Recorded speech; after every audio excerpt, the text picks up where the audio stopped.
Peace and blessings, everyone. Peace and blessings. I hope you had a peaceable and you're having a peaceable and a wonderful day today, a peaceful and a blessed day today. I just wanted to get on here, and as you can see, the title is Be the Solution. My theory now in life is, as a life coach, is to be the solution, not a part of the problem. Now, you're probably wondering, who is this young lady and what is she doing? Well, my name is Dearice Shackelford. How you doing? I am your life coach, motivational speaker, purpose coach. So I'm on here today and I want to discuss about being the solution. Be the solution and not a part of the problem. It's easy for so many of us to basically, how should I say it? It's easy for you to get angry when someone else gets angry, right? It's easy to go off on somebody, curse somebody out when someone curses you out. But what's easy doesn't always mean it's right. Is that part of being the solution? No, that's part of adding to the problem. That's part of being a part of the problem. So, what I'm saying to you today is try being a part of the solution, being the solution. Someone wants to act ugly with you, walk away. Easier said than done, right? Young lady who I don't know with these camouflage glasses on. Look, let me tell you something. It's easy to act a fool when someone else is acting a fool. It's easy to go off on someone when someone is going off on you. It's easy to be ugly when someone else is being ugly. It's easy to have an attitude when someone else is giving you attitude.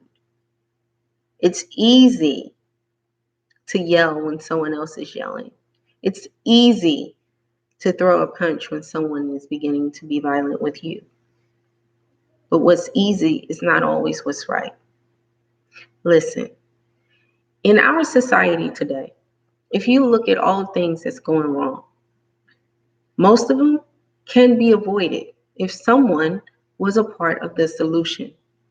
Now, to me, being an ex, ex anger management person, someone who had a lot of anger issues, I know that what escalates a situation is you bringing the same force that someone else is bringing to you. Because, oh, excuse me, y'all. Because honestly speaking, I don't know what that was. Sorry. Honestly speaking, it's like physics. If you're pushing something, right? You're using all your force to push something. When you begin to stop pushing, guess what? There's going to be a pushback.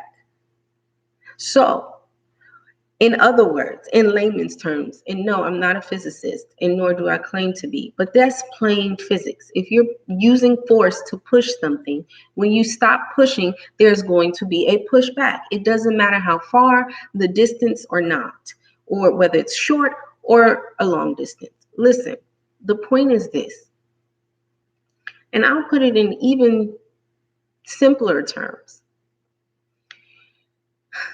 If you're pulling a rubber band and you're pulling it and pulling it and pulling it and stretching it and stretching it, when you let go of that rubber band is going to pop the other fingers, your other hand, because there is a force that you have already caused in place.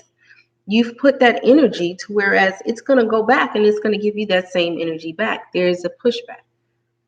Now, yes, I am aware of all of the things that are going on right now. But what I'm talking to you about is being a part of the solution. It's easy to go off on someone. But if you were the person that was experiencing someone who was going off, this is what you need to do. You need to step back from the situation and evaluate whether or not you are going to escalate this situation or whether or not you're going to cause peace in this situation.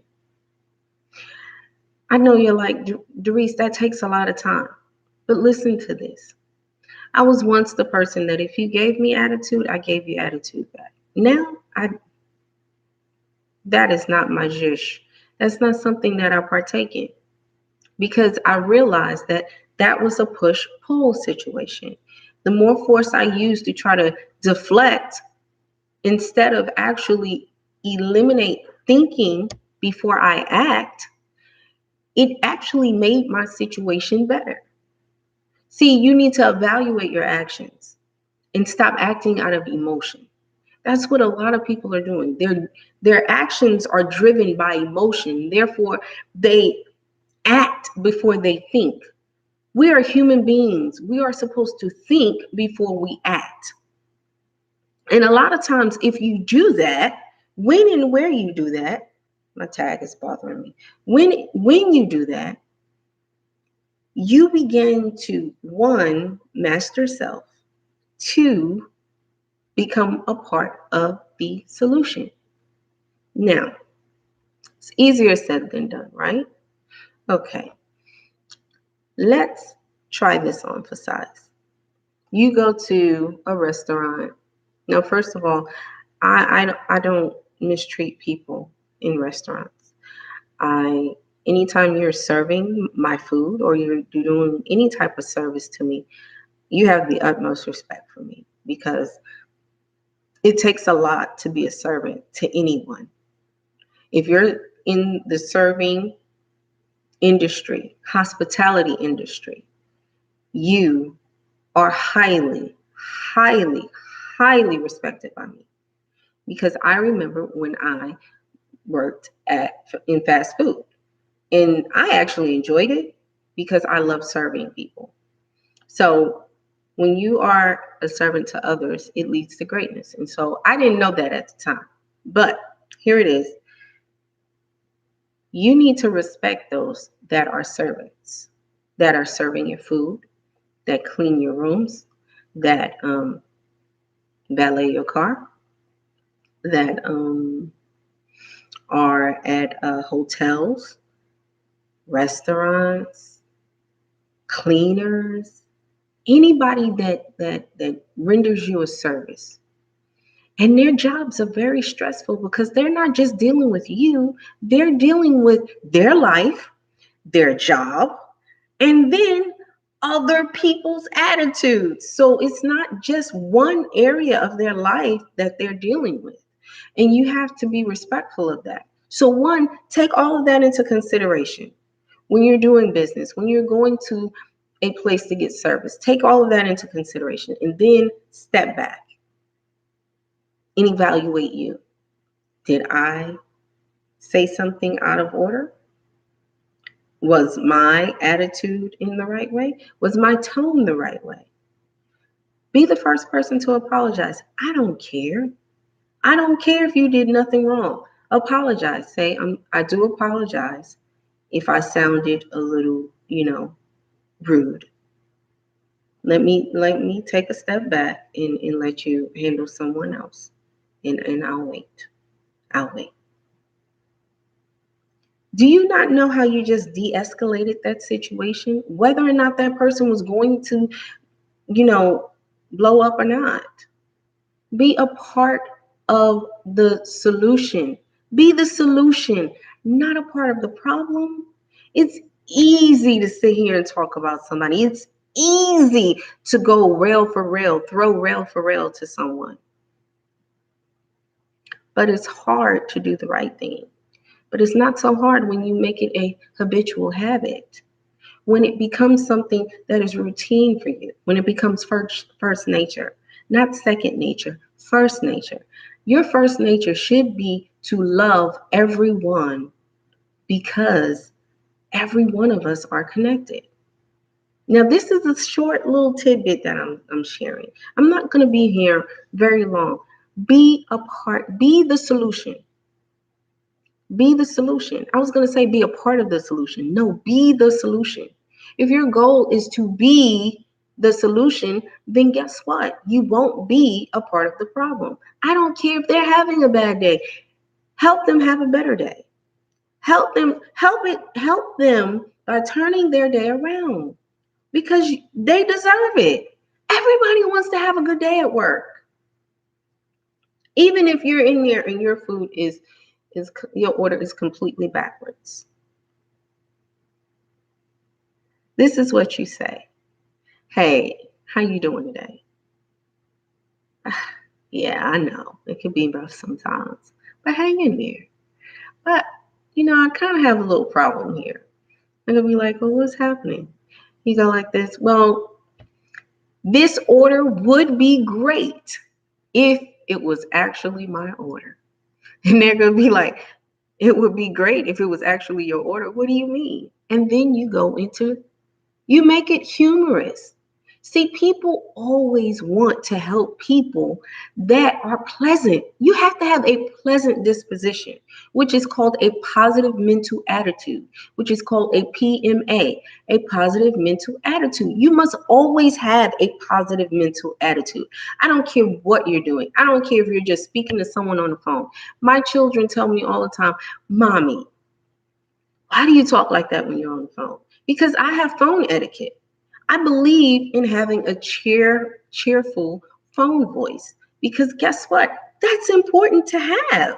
People don't want to hear somebody on, hello. Mm-hmm. Okay.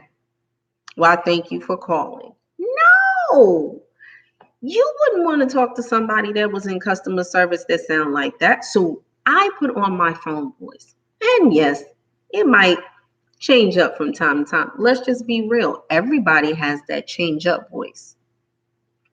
But my thing is change your attitude, change your life, change your mental attitude, change the way you think and perceive things.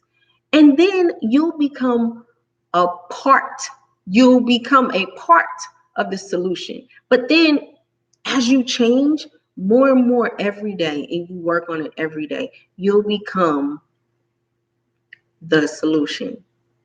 And the solution is having a positive mental attitude and treating people with love and kindness. That is the truth. So just wanted to leave you with that. God loves you, and so do I. These are some short videos coming your way because there are things that I really believe that are very, very crucial and important for us to augment into our lives. And a lot of it needs to be positivity. And I know you're like, well, so much happening in the world today, how can one be positive? Easy. You have a choice to be negative, just like you have a choice to be positive. So why choose the negative? You attract what you are and what you think about and what you speak about. So if you're speaking about negativity all the time, guess what? That's what you're going to have. You're going to have negativity. You're going to have negativity. You're going to have all these negative things happening in your life. And then you're going to be wondering, oh my goodness, why do I keep attracting these things? Why do these things keep happening to me? Because you don't have a positive mental attitude.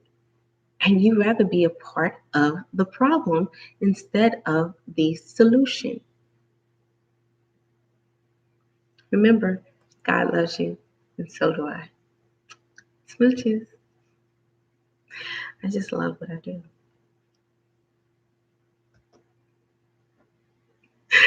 Funny.